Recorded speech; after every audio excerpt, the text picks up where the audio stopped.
Patuloy ang pag-alalay ng Metro Manila Development Authority o MMDA sa mga kababayan nating pauwi ng kani-kanilang probinsya ngayong Semana Santa. Sa panayam ng Rise and Shine Pilipinas, sinabi ni MMDA General Manager Nicolas Torre III na nakapag-deploy na ang ahensya ng mahigit 2,000 tauhan upang magbantay sa mga pangunahing kalsada sa Metro Manila. Dagdag pa ni Torre, naka-no absent at no day off ang kanilang mga personnel para sa kaligtasan ng mga biyahero.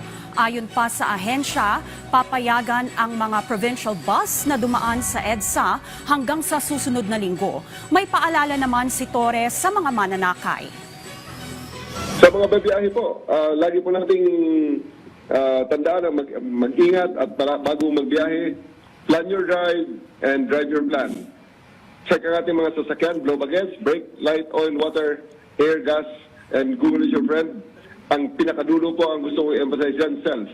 Self po, kayo at ang inyong mga mahal sa buhay na inyong mga pasahero.